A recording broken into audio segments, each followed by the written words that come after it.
Hello and नमस्ते friends, welcome back. I hope आप सब अच्छे होंगे। तो आज ना मैंने घर का मतलब किचन का सारा सब काम ख़त्म करके अब मुझे आज करनी थी डस्टिंग, क्योंकि मंडे को था जन्माष्टमी। तो जन्माष्टमी की पूरी तैयारी करनी थी, घर पूरा साफ़ सुथरा करना था। तो मैंने सोचा कि पहले आज स्टार्ट करते हैं डस्टिंग से, क्योंकि डस्टिंग जो है ना वो ऊपर से पूरा मुझे क्लियर करना था। तो जब भी ये मैं काम करती हूँ तो मैं एक साथ और फटाफट कर देती हूँ, और सुबह जल्दी करना पड़ता है, क्योंकि जब भी मैं डस्टिंग करती हूँ तब स्पृहा अगर ना उठे तब भी वो अच्छे से हो जाता है, नहीं तो फिर घर में बहुत ज़्यादा ख़राब गंदा पड़ा रहता है। तो मैं उसके उठने से पहले ये पूरा डस्टिंग करके लेती हूँ। तो उसके लिए मैंने जो मेरी मैट है वो निकाल के रख दी है, और सोफ़े को जितना कवर कर सकती हूँ उतना मैंने कर दिया है। तो डस्टिंग के लिए यहाँ पे मैं the perfect solution all in one duster जो है वो इस्तेमाल कर देती हूँ।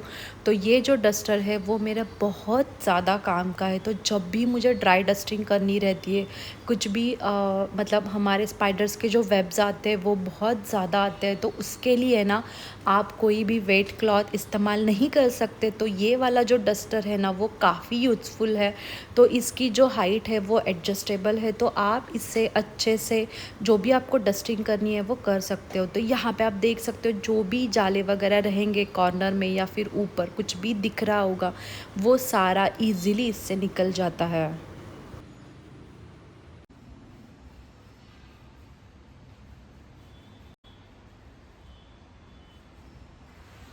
तो जैसे कि आप सब लोगों को पता है कि मैं ज़्यादा क्लीनिंग टूल्स नहीं इस्तेमाल करती। मेरे पास क्लीनिंग के लिए जो भी मतलब डस्टिंग वगैरह करनी है उसके लिए सिर्फ 3 ही क्लॉथ्स मैं इस्तेमाल करती हूँ। उसमें से एक है तो ये है डस्टर, उसके बाद एक रहेगा मेरे पास ड्राई कॉटन क्लॉथ, और दूसरा रहेगा वेट माइक्रोफाइबर क्लॉथ। तो माइक्रोफाइबर क्लॉथ भी बहुत ज़्यादा इस्तेमाल हो जाता है, पर अगर आप माइक्रोफाइबर क्लॉथ से डायरेक्टली आप डस्टिंग करने लोगे, मतलब पोंछने लगोगे, तब वो जो डस्ट है ना वो चिपक जाएगी, वो पूरी नहीं निकलती है। तो उसके लिए आपको पहले कॉटन का सिंपल सा जो कपड़ा रहता है उससे पहले आपको ड्राई डस्टिंग करनी है, और उसी के बाद आपको उसको वेट क्लॉथ से क्लीन करना है।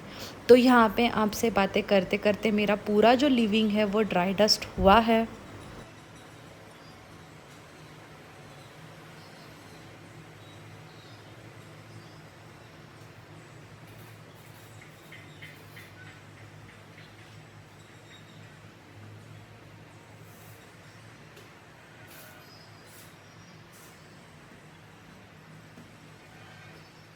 तो जो भी धूल थी जो ऊपर से नीचे आ गई थी, जो कर्टन्स पे पड़ी थी, उसको मैंने देसी तरीके से पूरी झटक के अच्छे से साफ़ कर दिया है।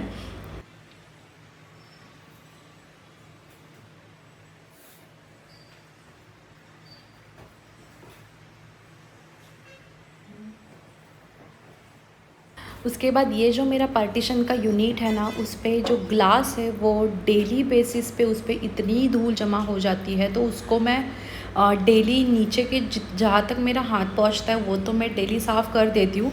पर ये ऊपर के जो सेक्शंस हैं ना वहाँ पे मैं डेली ऊपर चढ़ के नहीं कर सकती, इसलिए मैं इसको हफ्ते में एक बार या फिर 15 डेज़ में एक बार इसको अच्छे से ड्राई डस्ट करके गीले कपड़े से पोंछ देती हूँ।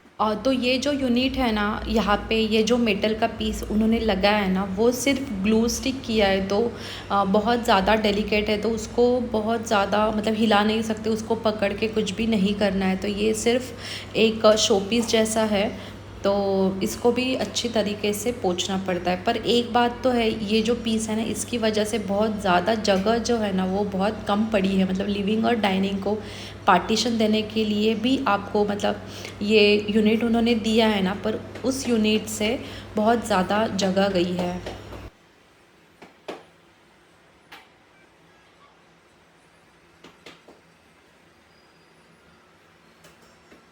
तो उसके बाद सोफ़े के लिए मैं हर बार क्लीनिंग के लिए ये ब्रश इस्तेमाल करती हूँ। तो ये ब्रश जो है ना वो डीमार्ट में इजीली मिल जाता है। तो ये जो ब्रश है वो काफ़ी काम का ब्रश है। तो ये जो मेरा सोफ़ा है उस पे अभी जो भी डस्ट आ गई होगी उसको मैं अच्छी तरह से ब्रशिंग करूँगी, जिससे वो पूरा जो सोफ़ा है वो अच्छे से क्लीन हो जाएगा। तो वैसे भी ये जो सोफ़ा है वो मैं 6 महीने में एक बार तो इसको फ़ोम क्लीनिंग कर देती हूँ, ताकि इसका जो कलर है वो जैसा है वैसा ही रहे, क्योंकि इस पे जो भी धूल आ जाती है ना वो दिख जाती है, और बेज कलर में है तो इसको मुझे बार बार क्लीनिंग करना ही पड़ता है।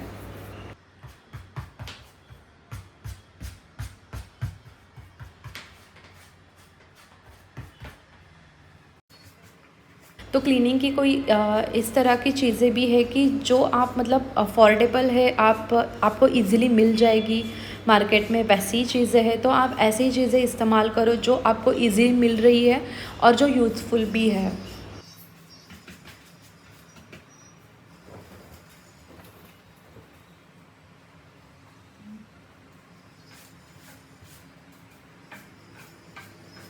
तो अब आते हैं टीवी यूनिट। तो टीवी यूनिट जो है ना वो मैं डेली साफ़ कर देती हूँ, क्योंकि इसकी जो हाइट है वो काफ़ी छोटी है। तो ये हाइट में ना स्प्रूहा का हाथ अच्छे से निकल जाता है, वो जहाँ पे उसको हाथ लगाना है वहाँ पे हाथ लगा देती है। तो इसको मुझे डेली बेसिस पे क्लीन करना पड़ता है। तो आज भी इसको मैं अभी एक ही हाथ मारूँगी, जिससे थोड़ी बहुत जो भी डस्ट रहेगी वो निकल जाएगी।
अब लिविंग रूम का पूरा काम होने के बाद अब आ गई हूँ मैं बेडरूम में।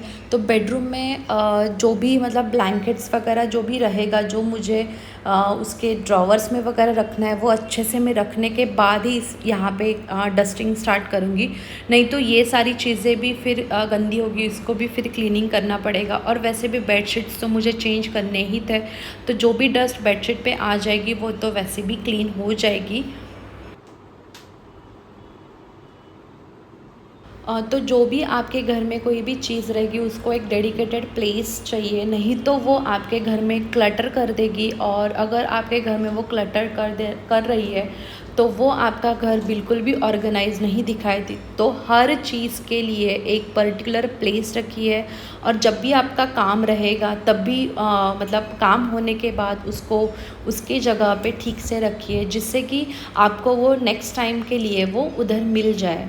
तो यहाँ पे जो भी मेरे माइक्रोफाइबर के क्लॉथ्स है, जो भी क्लीनिंग के हैं, जो नए वाले हैं, उनको मैंने एक ही जगह पे रखा है, ताकि जब भी मुझे वो लगेंगे तो वहाँ से मैं इजीली ले सकूँ। तो ऐसी बहुत सारी चीज़ें रहती है हमारे घर में जो भी छोटी छोटी रहती है, उसको अगर आप उसके डेडिकेटेड प्लेस पे नहीं रखोगे तो वो नेक्स्ट टाइम आपको नहीं मिलेगी। तो जैसे कि आपका सुई धागा है, आपका नेल कटर है, जो भी छोटी छोटी चीज़ें जो आपको सभी लोगों को लगती है घर में, तो वो चीज़ें आप उसके डेडिकेटेड प्लेस पे ही रख दीजिए।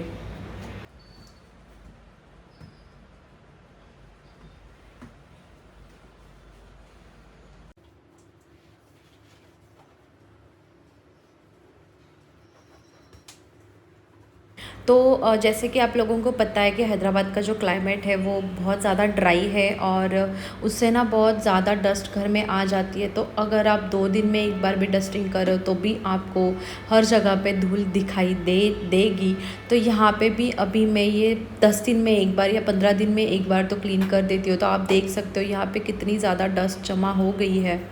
तो अभी पूरा काम ख़त्म होने के बाद, जो भी ड्राई डस्टिंग है वो होने के बाद ही आप जो भी आपको वेट डस्टिंग करनी है, वेट क्लीनिंग करनी है, वो कर दीजिए। तो यहाँ पे जो भी मेरे ग्लासेस है, मतलब कांच है, मिरर्स है, उनको मैं यहाँ पे कोलिन की मदद से अच्छे से साफ़ करूँगी। तो आप जब भी कोलिन से कुछ साफ़ करोगे तो उसको पोंछने के बाद आप उसको एक बार मतलब जो आपका सूखा हुआ कपड़ा है उससे क्लीन कर दीजिए। नहीं तो आप यहाँ पे न्यूज़पेपर, आपके जो पेपर्स है या फिर टिश्यू पेपर है, उसका इस्तेमाल करके क्लीन कर सकते हो, जिससे आपकी जो कांच है ना वो अच्छे से साफ़ हो जाएगी और चमकती रहेगी।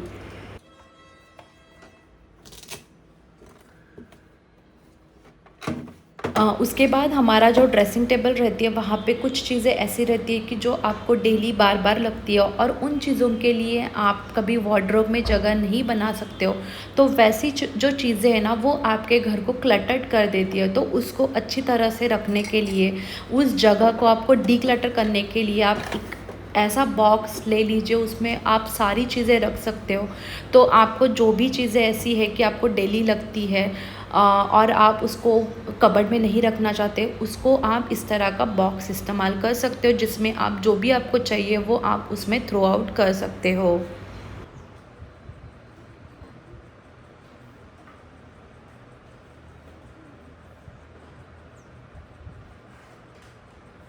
तो अब मैं आ गई हूँ आरुष के रूम में। तो आरुष को मैंने ऐसी आदत डाली है कि जिससे वो सारी उसकी जो भी चीज़ें वो यूज़ कर लेता है, उसके टॉयज़ रहे या फिर उसका कुछ भी स्टडी का सामान रहे, तो वो उसको अच्छी तरह से, उसको पता है कि कौन सी चीज़ कहाँ पे रखनी है। वो उसको मैंने एक आदत डाली है। तो आप भी आपके बच्चों को ऐसी आदतें डालिए, जिससे आपका जो काम है वो बहुत हद तक कम हो जाएगा, और उनको एक आदत भी पड़ेगी कि अगर हमारी मम्मा इतनी अच्छे से सब अगर घर साफ़ रख रही है, तो उनको भी पता चलना चाहिए कि उनको भी थोड़ा बहुत हाथ बटाना चाहिए। तो यहाँ पे आरुष मुझे बहुत सारी मदद करता है कुछ चीज़ों में। मतलब अगर कुछ शॉप से कुछ लाना होगा तो वो लेके आता है। तो ये आदत तो मैंने आरुष को लगा दी है, और आप भी आपके बच्चों को लगा सकते हो।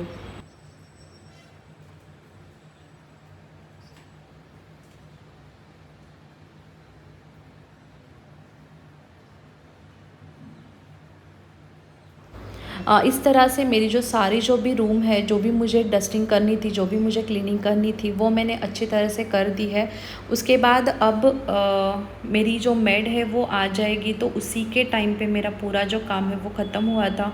तो वो आने के बाद वो अभी पूरा घर झाड़ू मार के पोछा लगा देगी, जिससे अब ये जो भी डस्ट नीचे आ गई होगी वो अच्छे से क्लीन आउट हो जाएगा।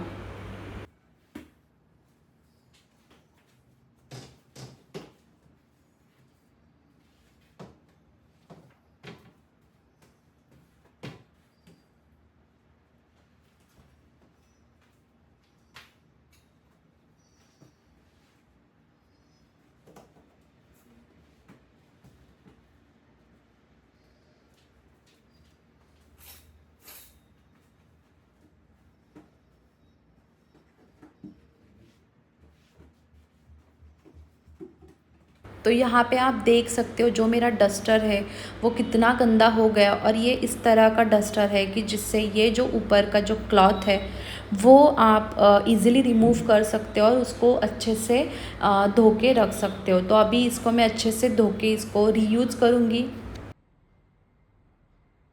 तो अगर आप आपके घर में कुछ भी काम करते हो, कुछ भी क्लीनिंग का हो या फिर कोई भी काम हो, तो उसको अगर आप मन से करोगे तो वो काम बहुत अच्छे से हो सकता है। तो इन कामों की हमें आदत लगनी चाहिए, ताकि हमारा जो घर है वो हमेशा क्लीन और ऑर्गेनाइज्ड ही रहेगा। तो आप आपके मन में एक डे फिक्स करिए कि आपको कितने दिनों में डस्टिंग करनी है, कितने दिनों में आपको घर के जो मिरर्स है वो साफ़ करने हैं, कितने दिनों में आपको आपके जो घर के विंडोज़ है वो साफ़ करने हैं। तो उससे आपका जो भी घर है वो अच्छे से ऑर्गेनाइज़ होगा, और आपको एक बार ही जब भी क्लीनिंग करनी होगी तब आपको बहुत ज़्यादा बर्डन नहीं रहेगा, आपका घर हमेशा क्लीन ही रहेगा। तो मुझे बहुत सारे कमेंट्स आते हैं कि आपका घर ऑर्गेनाइज्ड रहता है, आपका घर क्लीन रहता है। तो आप उसको मतलब कुछ भी कह सकते हो कि मुझे इन चीज़ों की आदत है, मुझे ये चीज़ें करना पसंद है। तो एक ये भी एक ओसीडी है कि जिससे आपको मतलब आपके अगर घर में कुछ डस्ट दिख रही होगी तो आपको वो चैन से बैठने नहीं देगी, वो आपको पूरा काम ख़त्म करने के बाद ही सुकून देगी। तो वैसी आदत मुझे है। तो कुछ ऐसे भी कमेंट्स आते हैं, नेगेटिव भी रहते हैं कि कितना आप क्लीनिंग क्लीनिंग ही कर रहे हो। तो वो चीज़ें कभी कभी डीमोटिवेट कर देती है और आपको मुझे लगता है कि आज मैं अभी वीडियो डालूँ या नहीं। पर फिर मैं सोचती हूँ कि जिन लोगों के मेरी ये जो वीडियोज़ है वो पसंद आ रही है, उन लोगों के लिए तो मैं ज़रूर शेयर करूँगी मेरा जो भी क्लीनिंग का रूटीन रहेगा वो। तो नेगेटिव कमेंट्स छोड़ने के बाद, उनको इग्नोर करने के बाद मैंने आज ही आपके लिए वीडियो शेयर करी है। तो प्लीज़ इस वीडियो को आप सपोर्ट कर दीजिए।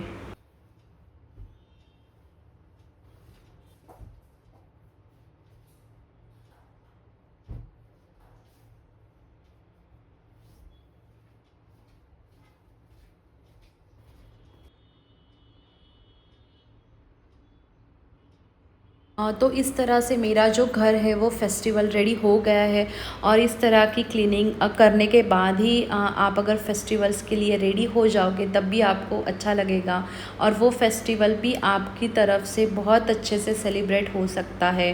तो यहाँ पे पूरा घर क्लीन होने के बाद मैंने नहा के अब मैं रेडी हो गई हूँ। और जो भी मेरा बात का जो काम है, मतलब मेरी मेड जाने के बाद का, वो अब मैं सारा कर दूँगी। तो यहाँ पे मैंने बिछा दिया है मेरा कारपेट, जिससे मेरा जो लिविंग रूम है वो काफ़ी कलरफुल लगता है, जो मुझे बहुत ज़्यादा पसंद है। सो आई होप आपको मेरी आज की जो वीडियो है वो काफ़ी अच्छी लगी होगी और जो आपके घर को क्लीन करने के लिए या फिर ऑर्गेनाइज़ करने के लिए हेल्पफुल रही होगी। तो कुछ टिप्स और ट्रिक्स अगर आपको पसंद आ रहे होंगे तो प्लीज़ मेरी वीडियो को लाइक कर देना और अगर आप चैनल पर नए हो तो सब्सक्राइब भी कर देना। तो मिलती हूँ आपको अगले वीडियो में, तब तक के लिए take care and bye bye.